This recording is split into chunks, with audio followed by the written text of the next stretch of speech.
इनमें से ऐसे भी जो 10 किलोमीटर दूर तक की खुशबू को सेंस कर लेते हैं और उसमें फ़र्क भी कर सकते हैं और उसको महसूस भी कर सकते हैं। मेरा मशवरा आपसे यही है कि जब भी आप मंडी में आए, जानवर ख़रीदने के लिए आए, खा वो कुर्बानी का जानवर ही ख़रीदना है, तो उसके लिए कोई माहिर को साथ ज़रूर रखें, कोई जो इन तजर्बाकार शख्स हो, जो जानवरों को समझता हो, इसकी बीमारी के बारे में, इसकी उम्र के बारे में, वो आपको बेहतर तरीके से रहनुमाई दे सके। इरशाद फरमाया कि इन पर बहुत सारी शफ़क़त और मोहब्बत की जाए कि ये खालिस अल्लाह की राह में जाने वाली जाने हैं।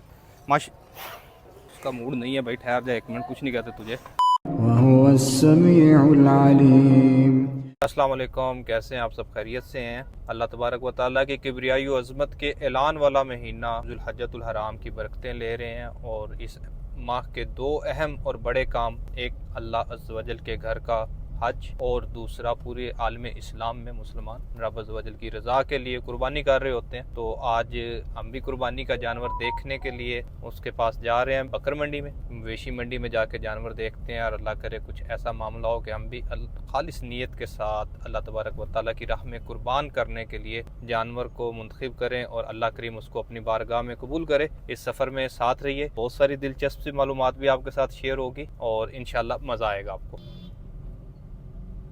ले जी, एक मुख्तसर से सफ़र के बाद हम सरगोदा की मवेशी मंडी में आ चुके हैं। ये मुख्तलिफ जगह पर कुर्बानी के जानवरों की ख़रीद और फ़रोख्त के जो स्पॉट लगते हैं, तो उनमें जानवरों का एक बड़ा स्पॉट जो है ये बरलब नहर जो सरगोदा उस पर लगता है और यहाँ पे हम आए हैं अल्लाह की राह में कुर्बान होने वाले जानवरों को देखने के लिए, ख़रीदने के लिए। और कुर्बानी के जहाँ बहुत सारे दीनी मसाइल, मामलात वो तो डिस्कस होंगे, तो उसमें एक बहुत बड़ी चीज़ जो है इकॉनमी को रमा रखने में, मईशत में इसका बहुत बड़ा किरदार है। खरबों रुपए के हर साल बिजनेस जो है वो कुर्बानी के इन अयाम में होता है। जानवरों की खरीदो फरोख्त के सूरत में, ट्रांसपोर्टेशन की सूरत में, कसाब के सूरत में, इसकी कुर्बानी में इस्तेमाल होने वाले औजार, छुरियाँ, टोके और इस तरह की जो चीज़ें हैं वो भी एक बहुत बड़ा किरदार जो पॉजिटिवली प्ले करते हैं हमारे मुल्क की इकॉनमी में। हम पहुंच गए जी अब मवेशी मंडी और अब देखते हैं अंदर के क्या हालात चलते हैं। अच्छा, जैसे अब हमारे शहरों में ख़रीदारी होती है और हम आगे चल रहे हैं जानवरों की ख़रीदारी के लिए भी, और बहुत सारी तादाद जो है इस वक्त वो ख़रीदारी में मशगूल हो जाती है। और एक तबका है जिनका ज़रिया माश जो होता है वो कुर्बानी के जानवर होते हैं। सारा साल वो इनकी परवरिश करते हैं, खिदमत करते हैं और इन दिनों में बेचने के लिए मार्केट में लेकर आते हैं। अगर आप मंडियों को अच्छे तरीके से ऑब्ज़र्व करेंगे तो बहुत ज़्यादा आपकी मालूमात में भी इजाफा हो जाता है और कीमतों को भी कंपैरेटिवली बेहतर अंदाज में डील किया जा सकता है। ये बड़े खूबसूरत बछड़े खड़े हैं ब्राउन कलर में और बड़ा अट्रैक्टिव इनका कलर होता है और मैं ज़ाती तौर पे मुझे ये सफ़ेद और ब्राउन जो बछड़ा है ये बड़ा पसंद आता है। तो कोशिश करते हैं कि इनकी कीमत भी पूछते हैं और इनसे बात भी करते हैं इनके मालिकों से क्या है।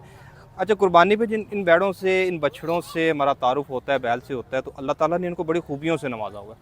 बछड़े की, बैल की स्पीशीज़ की क्वालिटी ये भी होती है कि ये इनकी जो सूंघने की हिस्सा है वो बड़ी शानदार होती है और इनमें से ऐसे भी जो 10 किलोमीटर दूर तक की खुशबू को सेंस कर लेते हैं और उसमें फ़र्क भी कर सकते हैं और उसको महसूस भी कर सकते हैं। अच्छा, जैसे अल्लाह के नबी सल्लल्लाहु अलैहि वसल्लम ने इरशाद फरमाया कि इन जानवरों पे मोहब्बत और शफ़क़त का मामला, तो मौसम में शिद्दत है इस वक्त ना, चूँकि बहुत ज़्यादा और आने वाले दिनों में भी ये इसी तरह चल रही होगी, तो ये इन्वायरमेंट, ये इनको कंट्रोल करना, इनके टेम्परेचर को कंट्रोल करना एक बड़ा मानी रखता है। जैसे अभी भी इन्होंने भी ज़मीन पर ये रेत डाली हुई है और उसको पानी से छिड़काव से ठंडा रख रहे हैं, जानवरों पर भी छिड़काव किया जा रहा है। मेरे अपने ज़ाती तजर्बे में अपने इर्द गिर्द चंद वाक़यात ऐसे हो चुके जिनमें जानवर गर्मी की वजह से फौत भी हो गए और ज़िबा भी हो गए। तो इनको तकलीफ़ से बचाना, इनके अच्छे मौसम का ख्याल रखना ताकि वो गर्मी से बचे रहें, ग़िज़ा और ख़ुराक का ख्याल रखना ये हम पर बड़ा लाजिम है। अच्छा, जब जहाँ पर भी ये लफ्ज़ बकरी इस्तेमाल होगा तो इसमें इसकी सारी स्पीशीज़ आ जाएंगी, उसमें बकरा आ जाएगा, उसमें दुम्बा आ जाएगा और ये सारा कुछ इसी में आएगा। ये इंतहाई नफीस और बड़ी चुनीदा खुराक खाने वाला जानवर है। ये हर चीज़ को नहीं खाएगा, ये बड़ा चुन चुन कर खाने वाला जानवर है और अल्लाह के नबी सल्लल्लाहु अलैहि वसल्लम ने इसके गोश्त को बड़ा पसंद फरमाया और आप सल्लल्लाहु अलैहि वसल्लम का बचपन बकरियों के साथ गुजरा और आका सल्लल्लाहु ताला अलैहि वसल्लम ने फरमाया कि इस पे शफ़क़त करना, क्योंकि ये जन्नती जानवरों में से जानवर है कि बकरी जन्नत से तशरीफ़ लाई और वापस जन्नत में दाखिल भी होगी। जन्नत में दाखिल होने वाले चंद जानवरों में बकरी भी शामिल है। और एक इंतहाई इंटरेस्टिंग फैक्ट इसका ये है कि आज जो हम काफ़ी इस्तेमाल कर रहे हैं, काफ़ी को दरियाफ्त करने में भी बकरी का एक बहुत बड़ा किरदार है। एथोपिया में रेड बेरीज एक शेफर्ड कह रहा है कि वो बड़ी बकरियां बड़े शौक से खा रही थी और उसी को जब आगे रिफॉर्म किया गया तो उसी से काफ़ी जो है वो दरियाफ्त हुई और आज दुनिया में सबसे ज़्यादा नाश्ते में इस्तेमाल होने वाला जो नाश्ते का एलिमेंट है वो काफ़ी है। और हमारे ख्यूड़ा में जो नमक की बड़ी कान है, सिकंदर आज़म जब वहाँ पर आए तो वहाँ पर बकरियों ने उन पहाड़ों को चाटना शुरू हुआ और उसके बाद वो नमक की दरियाफ्त हुई। आज का ये विज़िट रहा, मुख्तलिफ जानवर भी देखे, बकरे भी देखे, बछड़े भी देखे और बैल भी देखे, लेकिन अनफॉर्चुनेटली अभी तक हम किसी वो इंतखाब में कामयाब नहीं हो सके, लेकिन इंशाल्लाह इसको लेकर आगे भी चलेंगे। मंडी में आना यकीनी तौर पे एक आजमाइशी काम भी है, लेकिन अल्लाह की रज़ा के लिए एक अच्छी नीयत के साथ अल्लाह तबारक व तआला की बारगाह में कुर्बानी पेश करने की नीयत से यहाँ पर आना, इस मुशक्क़त को झेलना यकीनी तौर पे अजर व सवाब का बायस है। और अगर खुदा न खास्ता कोई फ़कत वक़्त गुजारी के लिए आता है, घूमने फिरने के लिए आ रहा है, तो इस्लाम ने हमें सख्ती से लोहलाप से मना फरमाया। आपसे मुलाकात भी रहेगी, आज के व्लॉग में यही, आगे चलते भी रहेंगे, मज़ीद समझने और सीखने की कोशिश भी करते रहेंगे इंशाअल्लाह।